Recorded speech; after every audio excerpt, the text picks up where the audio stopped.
The Exodus is a significant story in the Bible. It's the story of ancient Israel rescued from brutal slavery at the hand of King Pharaoh. But biblical authors don't merely see this story as something having happened to ancient Israel. The Exodus, that is the road out, is something we all need to experience. There is a way out of slavery, a way through the wilderness, and a way into the land of promise. It's the way that we are called to take. In fact, it's the journey the entire cosmos is on. This is the theme study of the Exodus way. So out of slavery, through the wilderness, into the promised land. You realize that a Christian view of reality is itself an Exodus-shaped story. Now, how did we end up in slavery in the first place? Well, the story of ancient Israel doesn't start in slavery. In fact, in the scroll of Genesis, ancient Israel begins in the land of promise. But by the time Genesis is over and you turn to Exodus, the Exodus story begins with the Israelites enslaved in Egypt. How and why did they end up down there? The narrator of Genesis is architecting a whole set of reasons for why Israel ended up in Egypt. Today we look at the very first call of Abraham to go out and make his home in the land of Canaan. That is the land of promise. That's our key word that will be used later in the Exodus narrative, to go out of Egypt. But then there's a famine in the land, and Abraham, looking for food and security, doesn't trust that God will provide. Instead, he goes to Egypt. And while in Egypt, Abraham disowns his own wife to protect himself, and he accumulates wealth while being deceitful. Yet, God continues to protect him because, well, God promised to. The story of Abraham is extremely nuanced in portraying the relationship that God has with his people. Look at the moral complexity of even God's involvement in human history. If God makes promises to people, then he has to work with the people as he finds them. Abraham and his wife Sarah go back into the land of promise, but they haven't learned to trust God yet. And instead of waiting for God to give them a son, they use a female slave that they acquired in Egypt to get a son, which sets in motion a series of tragic stories that continue on generation after generation. Huge failures to trust God and do right by God and neighbor. Until Genesis is over, Exodus begins, and Abraham's family is back in Egypt. It's as if their sojourn in Egypt that resulted in enslavement was a kind of exile because of their sins. Before we examine the way out of slavery, we need to examine the way we get stuck in slavery. That's today on the podcast. Thanks for joining us. Here we go. Hey, Tim. Hi, John. Hello. Hello. You're bringing us through the theme of the Exodus. And a whole lot more. And a whole lot more, as it turns out. Yeah, that's right. But it always is. Yeah. How do you talk about one theme and not talk about everything? Yeah, that's right. Yeah, what do you say? The consistent metaphor over the many years. Actually, I guess we shifted metaphors. I'll use a tapestry, like a big woven tapestry that if you're looking at the backside, all the colored threads looks like they're tangled together and intertwined, because they are. And if you try and pull at the red thread, it tugs on the blue and the yellow and then this. So biblical themes are like that. You're tugging on Exodus imagery, but then it's using the vocabulary of the flood story and of creation. You go to Isaiah and he's bound them all together.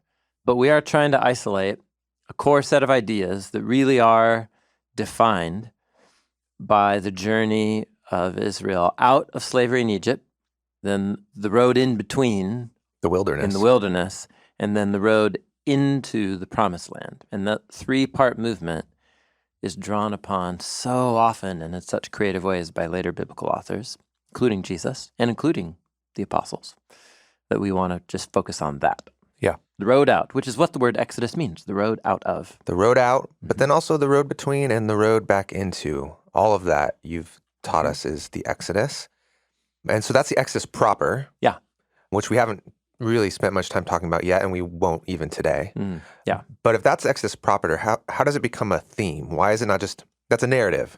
It starts to become what you've said is a template of sorts of how to start to reimagine other events. So the prophets think about the Exodus as a way to think about the exile they were experiencing. And then Jesus saw it as a way to frame his whole life, death, resurrection Mm-hmm. And then the apostles begin to talk about like the grand narrative of the whole world, like in Mm-hmm. Exodus. Mm-hmm.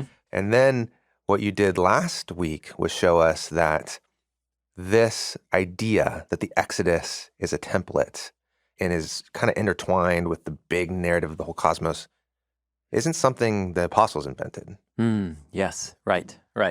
You can find it in Genesis. Yeah, they found echoes of the Exodus story in a kind of pre-Exodus type of story or template in the 7-day creation narrative, where the dry land is liberated from the waters that have been split so that fruit and seed and life can go up out of the dry land and become a garden.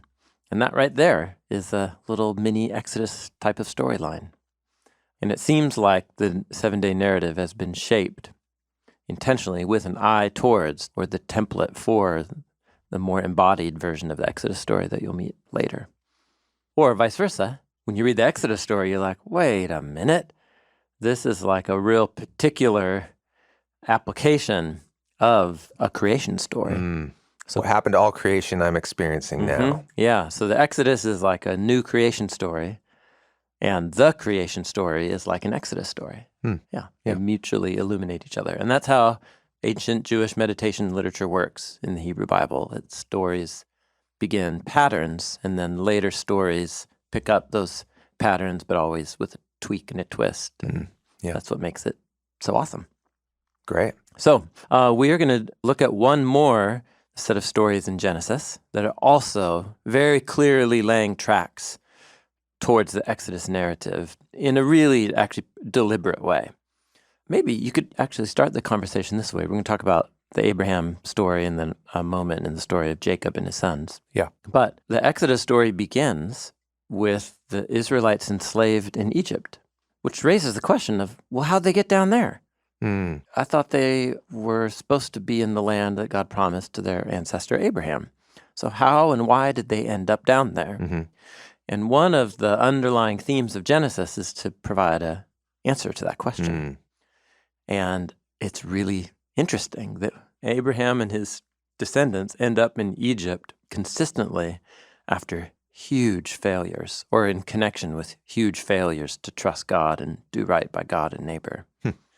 It's as if their sojourn in Egypt that resulted in enslavement was a kind of exile because of their sins. I wonder if that idea will come up anywhere else in the Hebrew Bible. I see, yeah. So what we're going to look at is key stories in Abraham that involve going to Egypt and all kinds of Exodus things happening in those stories.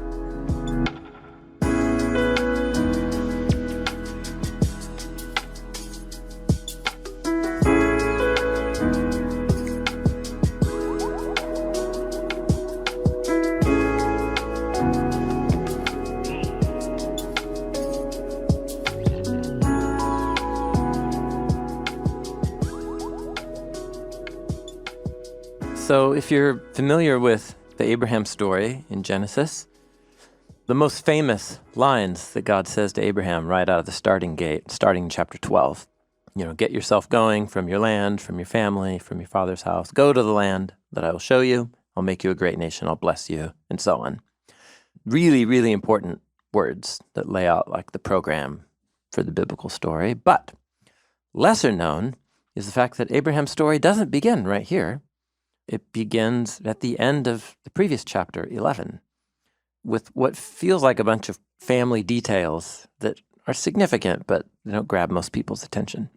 So after the scattering of the tower and city of Babylon, that happens in chapter 11, beginning of Genesis chapter 11.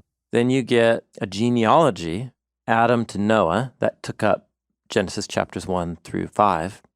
And then once Noah gets off the boat, he has 3 sons, just like Adam had. And then we're given a 10-generation genealogy from Noah all the way up to Abraham. That's what happens in Genesis chapter 11. The 9th generation is a guy named Terach. Okay. That so leads us to a guy named Terach. Noah's grandson via Shem, like 9 generations down. And then 9 generations down the line. And then this guy Terach has 3 sons. So like Adam had 3 sons.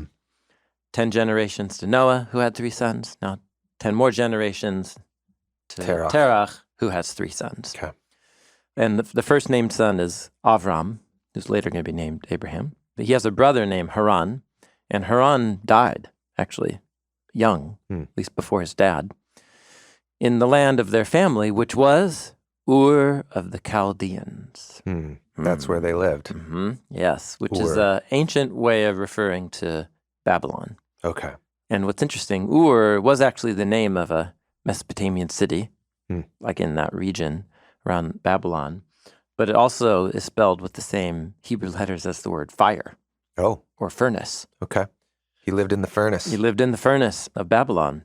So what we're told is that after Avram and his brother Nahor got married, Avram gets married to Sarai, whose name means princess. Then Terach took his 2 sons and then their wives and all their families, and they went out of Ur of the Chaldeans. They went out of the furnace of the Chaldeans. And that's the word? That's our key word that will be used later in the Exodus narrative. Yeah. To go out of Egypt. Okay. It's like the key line that triggers the whole And what is story. it in Hebrew? Yatzah. Yatzah. Yatzah. Yep. To go out. So Exodus. they went out Okay. from. Now notice it's Terach Mhm. taking like the whole extended family, Mhm. and then they go out Mhm. in order to go to the land of Canaan. Oh, okay. So God hasn't told Abraham to go to Canaan yet. That conversation has not happened yet. At least it hasn't happened yet in the text. I see. Okay. But they're going to go on their land to Canaan, but they only got halfway. Oh. They went as far as the region of Haran, and they settled there, and Avram's dad died in Haran. Oh. Wow. Never really thought about this. hmm Okay. So he went halfway. I've got a little map here. Mm-hmm. So here's Ur. Yeah, I that's got a little map. pretty far. Yeah, it's down by almost by the Persian Gulf, where the Yeah. Tigris and Euphrates. Yep. But you can't just go due west because you're going through Oh, the northern, just desert. Arabian desert. It's desolate out there. Mm. So what people would take is the river roads that were well watered. Which is kind of a northeasterly road. Yeah, you go north or northwest. Or northwest. You go Yeah, northwest. northwest. Yep, and along Arc, and then once you get up to Haran, then you would start going southwest back down. Okay. And this was the major highway. Ah. When the biblical authors refer to a highway from Babylon or Assyria to Israel, That's it. they're talking about this river road. It's a big arch. Yeah. So it doubles the length of the actual distance. Sure. But it's the only way to go, unless you think you can Unless survive you're a in the camel. desert. Yeah, basically. Yeah. So the goal was for the family to end up in the land of Canaan, but they only got halfway. They end up in Haran. Okay. And so, why was that their goal? We don't know. Doesn't say. Doesn't say. Now, next you read, and Yahweh said to Avram, get up, get going from your land, your family, your father's house, to the land I'll show you. So your father's house now is living in Haran. Not the place where the family originated, which is down in Babylonian, but this I always imagine this temporary calling stop. happening while he was in Ur. Well, so it's not clear. It's not clear. So if you read it purely sequentially, Okay. Then he would be in Haran. then he's in Haran. But if you read it as this happened and that's why then they all went together, Yes. well, then he didn't actually leave his family. He brought them. That's right. Totally. Yeah. So what is really interesting is, let's see, this is reflected in different English translations. Yeah. Of Genesis 12, verse 1. The NIV begins, now the Lord had said Oh, really? to Avram. Had said. Oh, yeah, there it is. So they put that had in there Yeah. to create space. Well, maybe God said this to them when they left Ur. Okay. And the family only made it halfway. But that's kind of funky. Yeah. Because we're told that Abram's dad is the one who initiated that journey. Right. That's how it reads. And so it's a little puzzle there in the text that's kind of interesting. Okay. Because the Hebrew verb could potentially, but it doesn't normally project a conversation back into the past. It's a sequential narrative verb. It's the next thing that happens. Anyway, that's a little interesting thing. But the point is, they went out from the furnace of the Chaldeans, the furnace of Babylon. Okay. Ur. Yeah. Okay. But eventually, Yahweh does speak to Abram, and he does go out from Haran, and then he goes to the land of Canaan. And once again, when they leave to go to the land of Canaan, it's the same verb yatzah in Genesis 12, verse 5. Abram took Sarai, his wife, and Lot, the son of his brother, all that they had acquired, and they went out to go to the land of Canaan. So they go out of Ur, they go out of Haran, they go to the land of Canaan. So what happens next is that Abram takes a little worship tour of the land. He passes through a section. Yahweh appears to him, and he builds an altar and worships God. He moves on from there, goes to another part of the land. He builds an altar, and you're great. And you're just like, okay, there's going to be blessing. There's worship. We're calling on the name of the Lord. What could go wrong? Genesis 12, verse 10. Now there was a famine in the land, food shortage. This is supposed to be the land of promise. That's true. Yes, that's right. But I'm going to bless you there. And he goes to the land. Not enough food. It's like a great start. He has some great worship nights, worship services with his family. And then he wakes up one day and it's like the crops have all been burned in a heat wave. Is this a test? If you believe there's a shortage now, but God, I can trust that God will provide. Yeah. He's come into a land that was supposed to be for blessing, and it has a food shortage. This all just sounds eerily like going out of Egypt into the wilderness. And then all of a sudden there's a food shortage. Okay. So the promised land becomes a wilderness. Yeah. The land of blessing becomes a place of testing. Yeah. So what should one do when Yahweh has said he's going to bless you, but all of a sudden you're low on food? Go to Egypt. Well, so the next line just says, and Abram went down to Egypt. And what we're told is Abram goes down to Egypt to sojourn there. And just real quick, I just want to make sure. Yeah, the word for sojourn is to live as an immigrant from the Hebrew verb gur. And then the noun is ger or gar, as in the second half of Hagar's name, which is on purpose.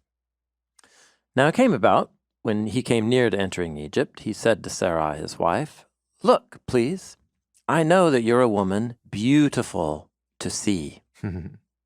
This is exactly what was said of the tree, the forbidden tree in the Garden of Eden.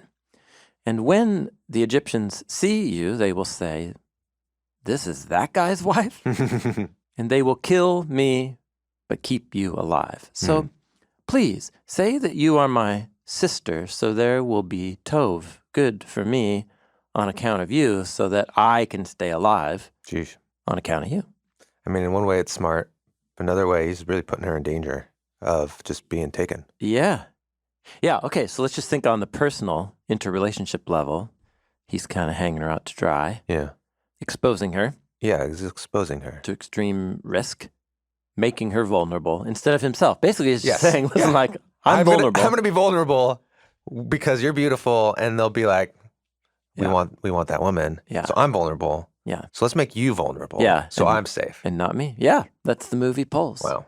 It's a pretty selfish move. Yeah.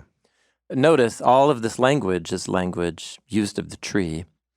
In the Garden of Eden, it's a woman who sees that the tree is good to look at, and she sees and she takes and gives to her husband, and he takes.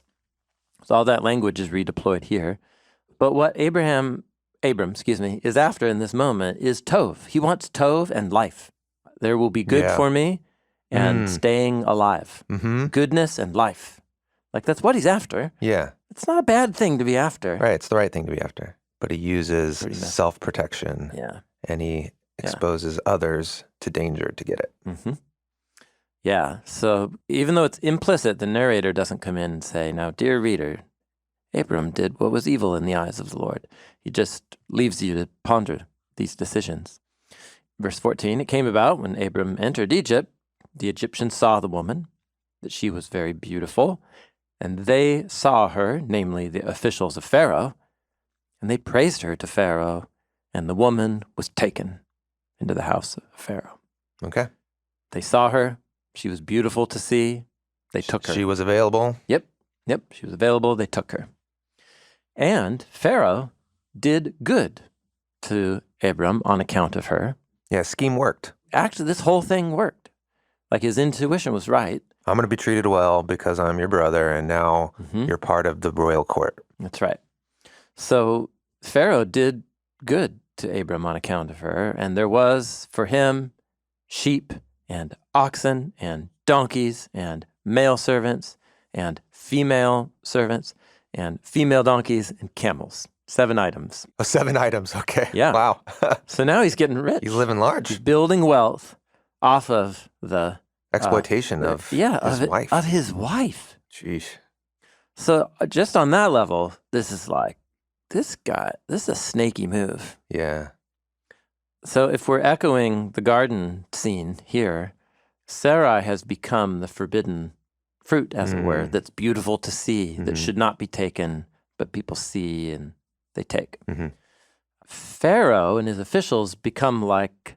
Adam and Eve taking the fruit. Yeah, become like Adam and Eve, who see and desire and take, which puts Abram in the role of a snake. Wow. He's the deceiver. He's the schemer. Yeah. And as we're going to see, his crafty scheme leads to absolute disaster for the Adam and Eve figure that is Pharaoh and his officials. It's really interesting. Also, let's just note, this is the first story after God made the promise saying, I will bless you and make you a great nation, which presumably means you'll have lots of children. And his first move is to put his wife, the only one that he would have children with, at risk. So it's not only is he putting her at risk, and there's like that shady move, but he's also putting the very promise of God at risk, too, because they can't have children. You get what I'm saying? Yeah. But he gets rich off the scheme. Now, one of those female Egyptian slaves that was he given acquires to them is going to play a key role, and that's why I'm bringing this up in the first place. Yep, because her name is Hagar, the immigrant. I just put that together. When you said Gar can mean immigrant, Ha, because you've talked about how Ha Satan means the That's right. adversary. Yeah. So the Ha is the word the. The Ha, the immigrant. Hagar's name means the immigrant. Wow, that's so fascinating. So Abram acquired her while he was the immigrant, and then she becomes the immigrant when they leave Egypt. Here's another puzzle. What is God supposed to do? Like, God just signed up to bless this guy. Oh, and actually not just bless him, but I'm going back to Genesis 12, or first part. God said to Abram, get yourself going, leave the land, go to the land I'll show you. I'll make you a great nation. I'll bless you. I'll make your name great, so you will be a blessing.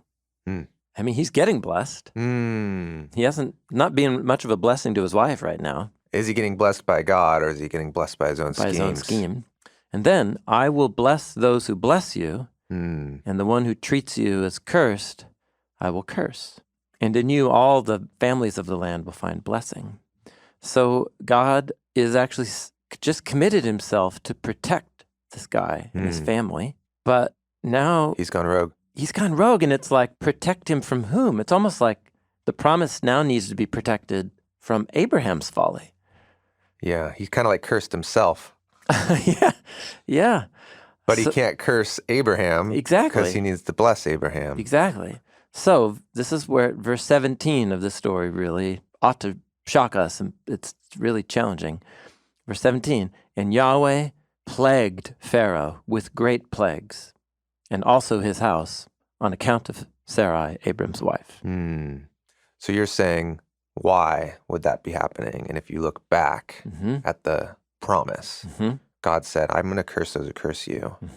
So even though Pharaoh kind of didn't do anything wrong on account of Abraham. He acted like an ancient Near Eastern king. Yeah. He just kind of acted like there's a beautiful woman. I'm the king. Yeah. I want her. Yeah. In terms of taking another man's wife, or in that sense, he's not culpable. But he gets the divine hammer on him and his people. So this word plague, negaim, it's the same word used to describe the plagues in the Exodus story. Yeah. Okay. So this is another like prequel foreshadowing of the Exodus. So Pharaoh called to Abram, and he said, what is this you have done to me? This is verbatim what God says to Adam and Eve. What is this that you've done, when he shows up after they've eaten from the fruit? Well, It's another little speaking the hyperlink. words of God here. Yes. So now Pharaoh is in like the God role. Yeah. And what's funny is like, you're never told how he learned. Yeah. You know what I mean? Like, Yeah. it's really interesting. Why didn't you tell me she was your wife? Why'd you say she's my sister? So that You I set took her me up. for my wife. Dude, here's your wife. Take her. Get out of here. He didn't even want to punish him. He just was like, get out. Leave. Get out of here. So that also ought to sound familiar. After the sending of the plagues, this is like Pharaoh's response. Take the stuff and go. Wow, so you're really combining these two stories of Adam and Eve at the tree and then their exile from the garden.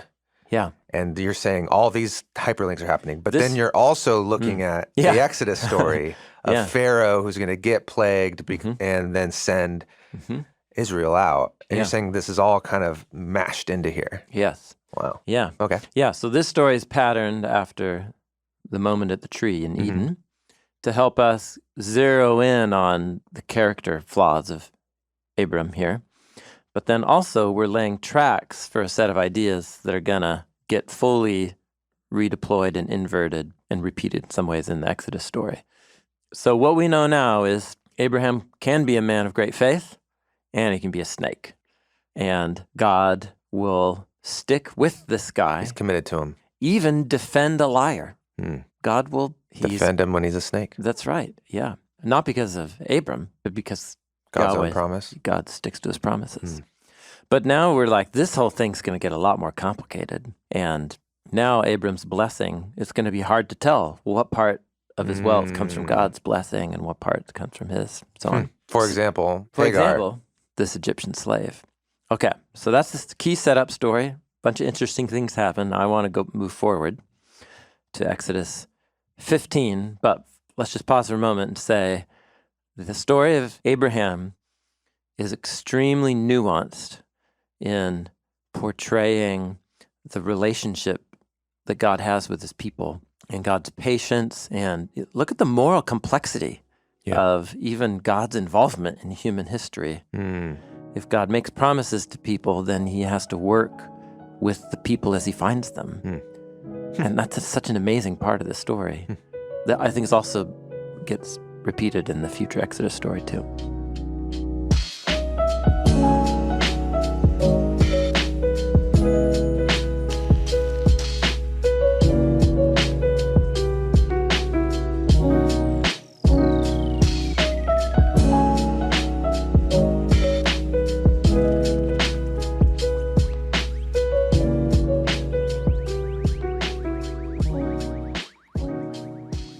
All right, next key moment in the Abraham story, relevant to the Exodus theme, is in chapter 15.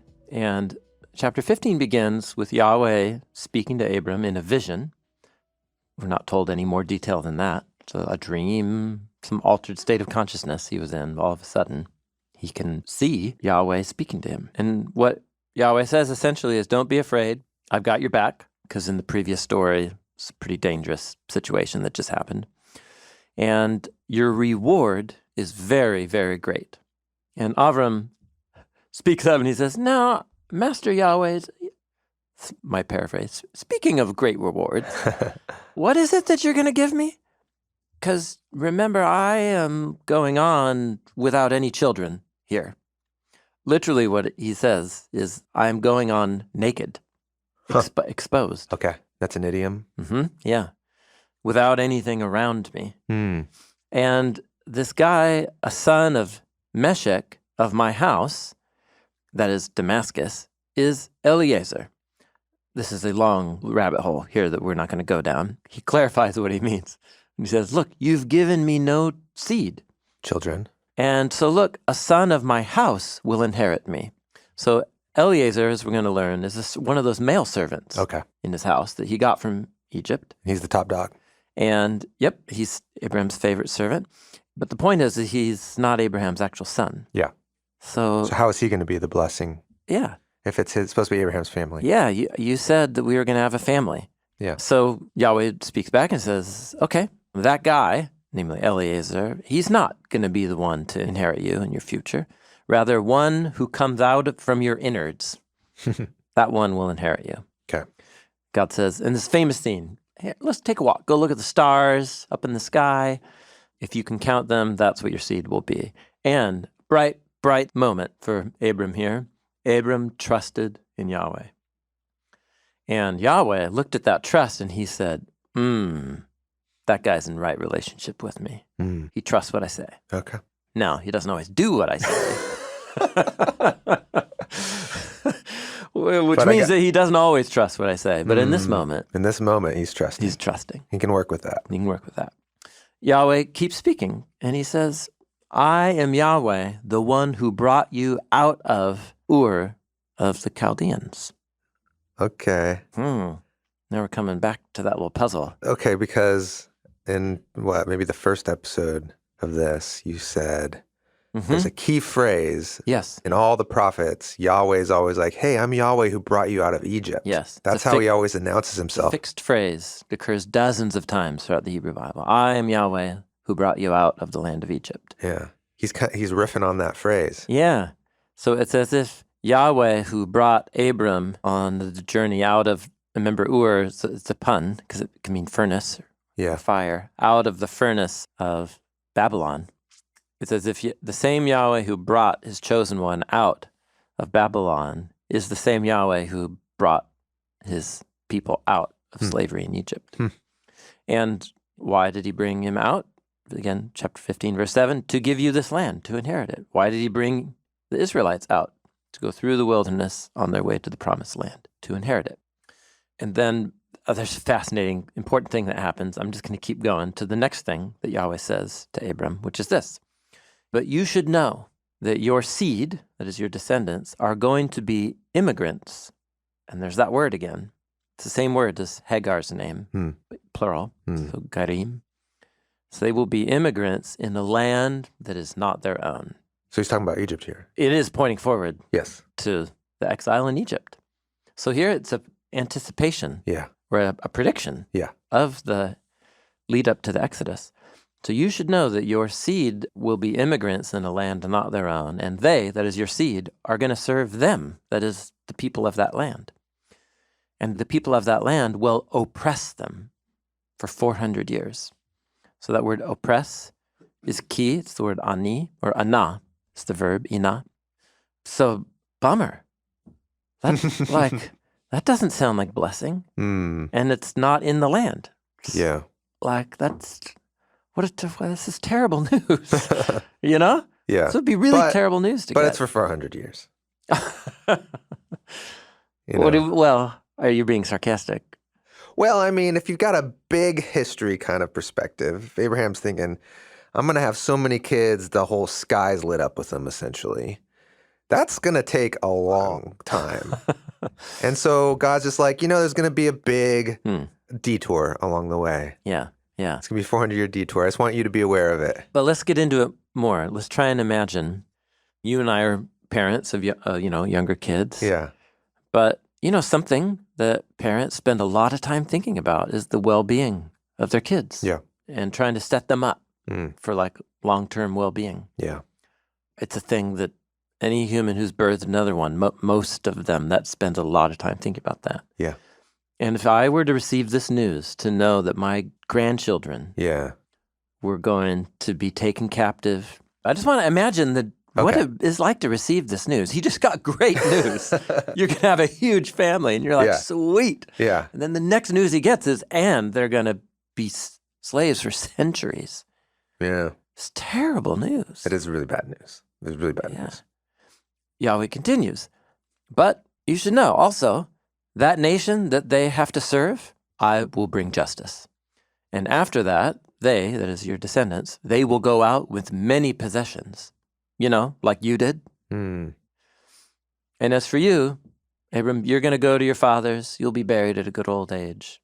And the fourth generation will return here because, there's business going on here in Canaan that's not complete yet. And that's my prerogative to deal with, not yours.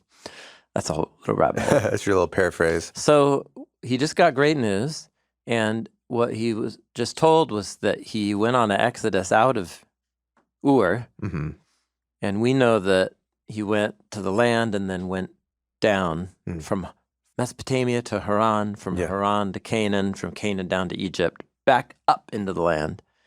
And now he's told, your descendants are going to go, like, replay the journey. And what he's forecasting here is the rest of Genesis and the first couple chapters of Exodus. Exactly. Yeah, that's right. And it leaves wondering, like, why? Like, why all of this? Next story. The sequence is so wild. So, okay, I'll reference now. So an Israeli Hebrew Bible scholar, Yair Zakovitch, in a hard-to-find, expensive little book called And You Shall Tell Your Sons, the Concept of the Exodus in the Bible. He's the first one who showed me this trail of breadcrumbs in Genesis. And what he's after here is that the narrator of Genesis is architecting a whole set of reasons for why Israel ended up in Egypt. And this next story that we're about to read right now is kind of like the final breadcrumb that makes you go back and look at the whole sequence that we just went over and read it with new eyes. Okay. And that begins with the story of a woman named the immigrant.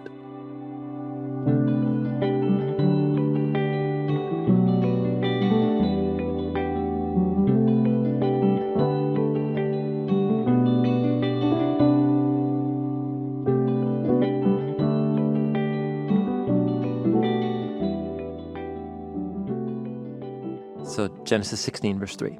Now, Sarai, the wife of Avram, had not yet given birth for him, but she did have a slave girl, an Egyptian one.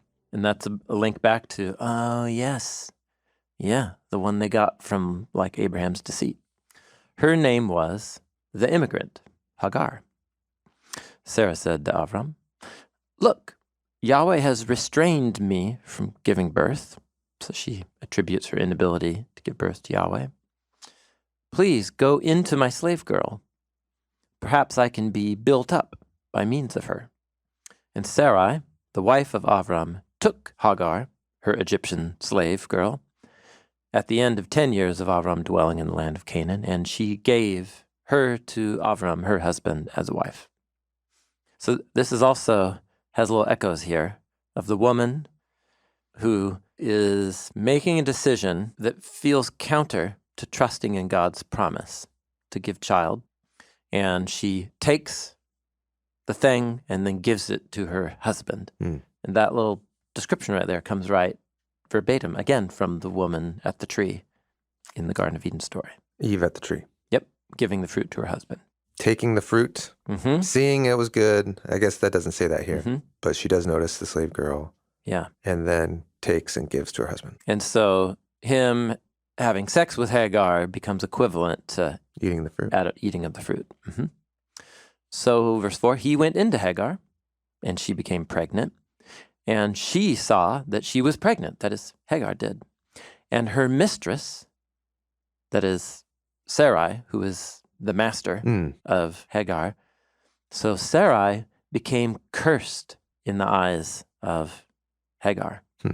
So here, I guess we need to try and imagine ourselves into a patriarchal honor-shame extended household setting, which requires imagination for you and I. That's reality for women all over the world still today. So the wife's primary value is in their ability to produce children. Yeah.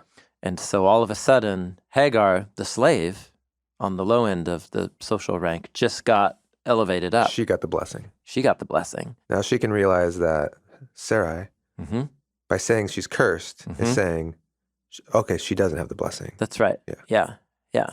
So Hagar herself, she sees what's going on, and this is a chance to gain a step up the social ladder. But Sarai is not having it. She said to Avram, "May the violence that is done to me be upon you. I gave my slave girl into your lap, and she saw that she became pregnant, and I became cursed in her eyes. May Yahweh bring justice between me and you." So she's really angry at this insult to her social rank in the family. Yeah. So Avram said to Sarai, "Look, your slave girl, she's in your hand. Do what's good in your eyes." So Sarai oppressed Hagar. And Hagar fled from before her. Wow. It's a really sad story. Yeah. It's like actually everybody's hurting everybody here. And blaming everyone. And it feels a lot like the Garden of Eden, where both Adam and Eve are to blame. Neither one owns it, and they just point fingers at each other. Yeah. Mm-hmm. So Sarai didn't trust. Avram just went along with it. Mm-hmm. And then when there's a moment for him to advocate for the slave, to say, like, Sarai, this was your idea. Like, what do you mean I've done wrong to you?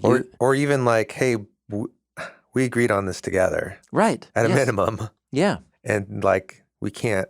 Yep. Like, let's figure this out. Mm-hmm.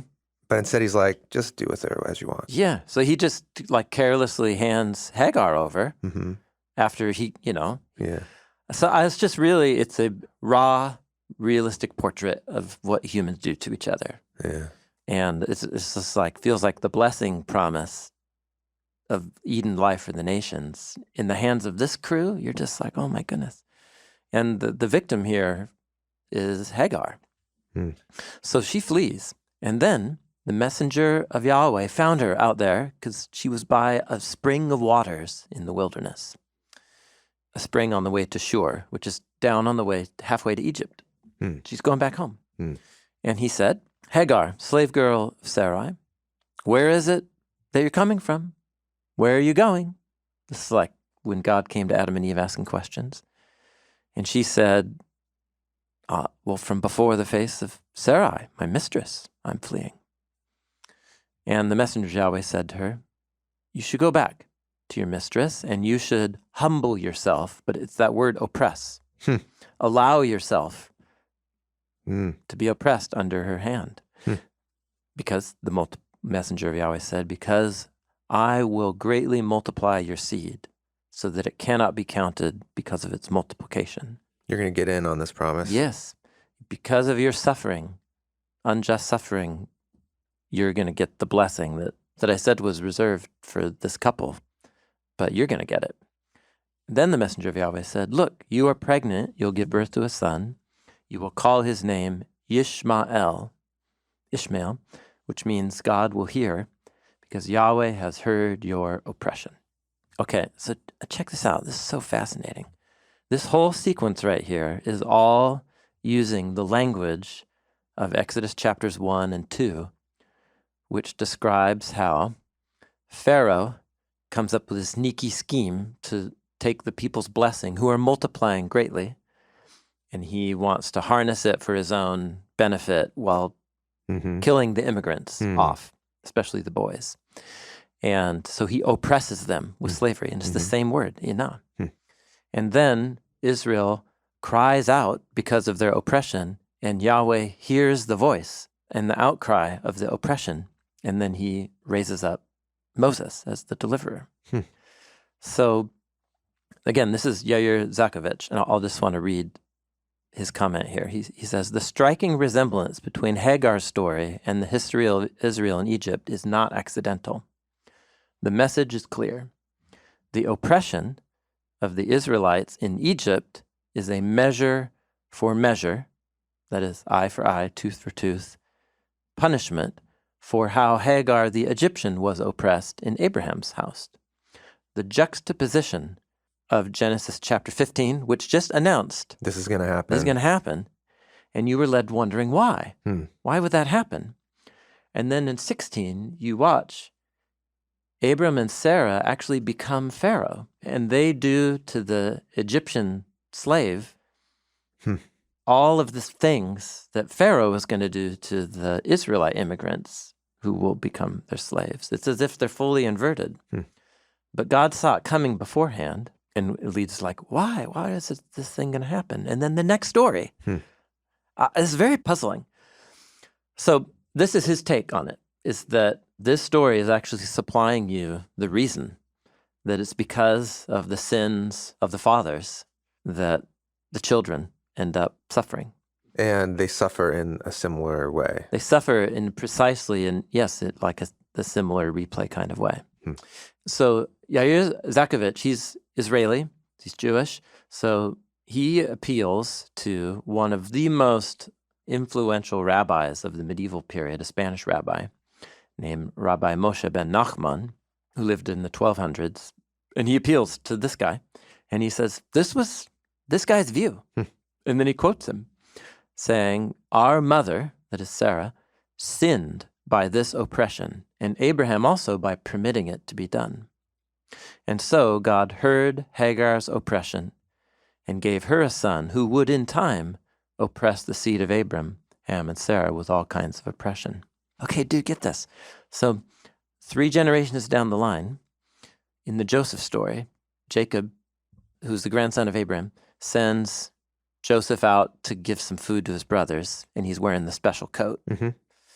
And the brothers see Joseph approaching, and they hate him because of his dreams and all that stuff. And so they say, kill him. And then a couple of brothers say, no, don't kill him.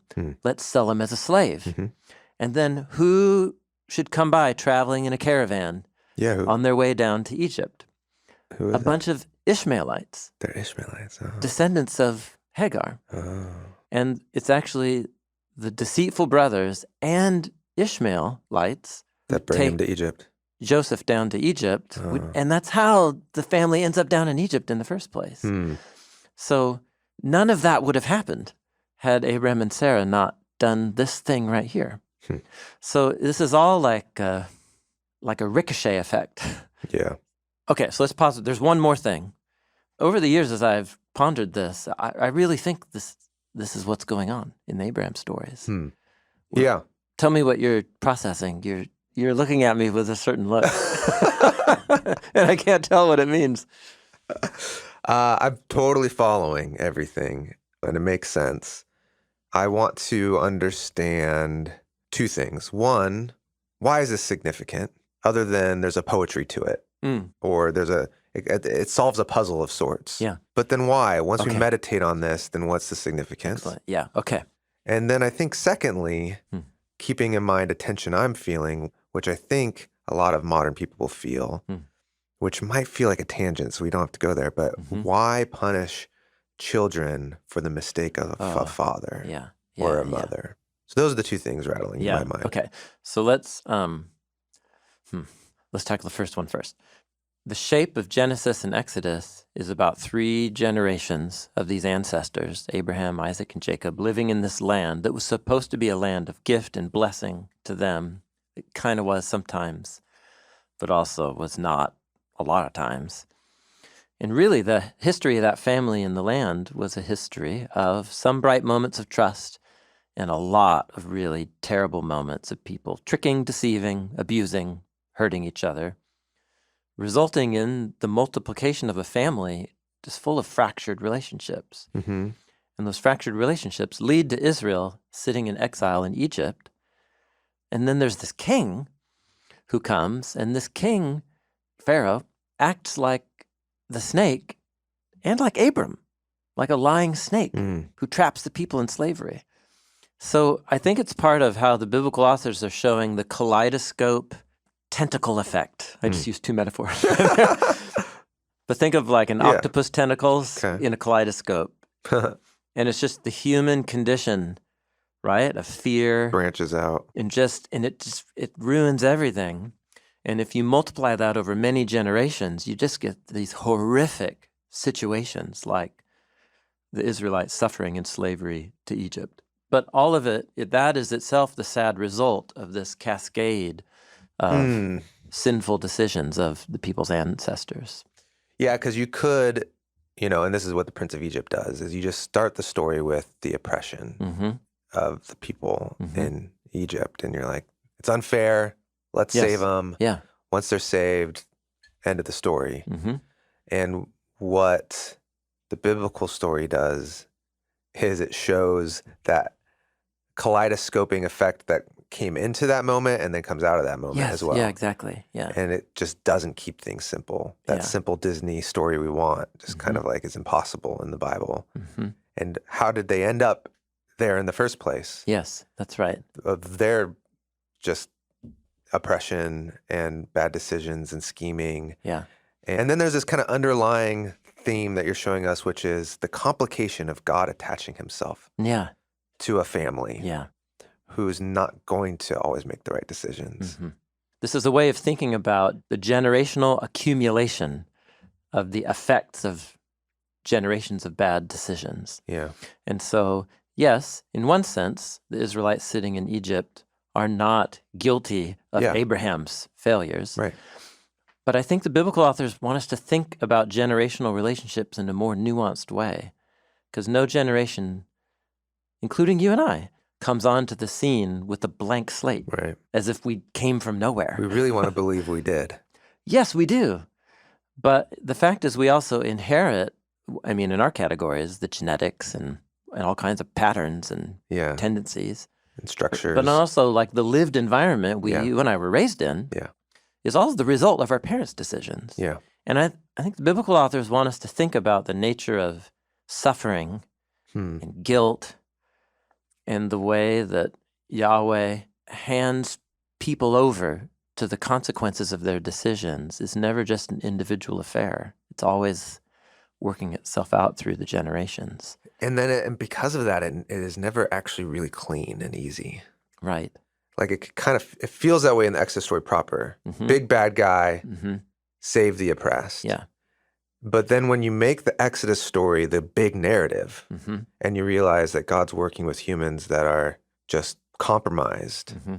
then there is no hero and there is no bad guy. Yeah. Everyone is kind of Yeah. in on it. That's right. So how does the big Exodus take place Yeah. when everyone's this scrambled mess? And so this is key, I think, and this was really crucial for me on this point about generational sin, however.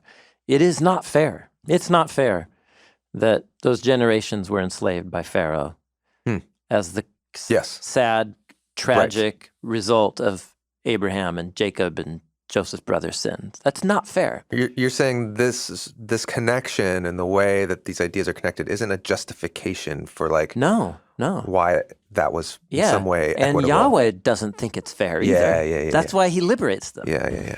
Just like it's not fair that Isaac should bear the consequences of the sins of his parents against Hagar, which I think is what's happening there when God asks him to surrender Isaac as a sacrifice.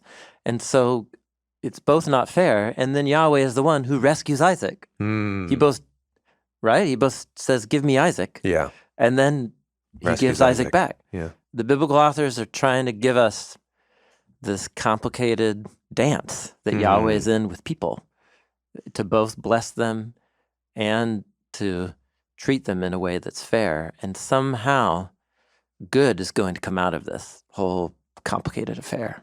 So thank you, Yair Zakovitch. I learned a lot about the pre-Exodus Exodus story. Also, think how Abram's multiplying generations of sin in the land leading up to the exile in Egypt and slavery for many generations. God raises up a Moses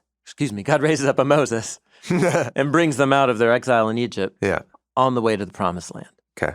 So that template right there, you could just scale it up and say, that is the Exodus template. Abraham went out of Ur of the Chaldeans. The Israelites go out of Egypt. Abram journeyed to the land of Canaan. Israel went into the land of Canaan. Abraham, Isaac, and Jacob just cascade generations of sin. Israel, generations of sin. Abram's descendants go into Egypt in exile where they're slaves. Israel goes into Babylonian exile where they're slaves.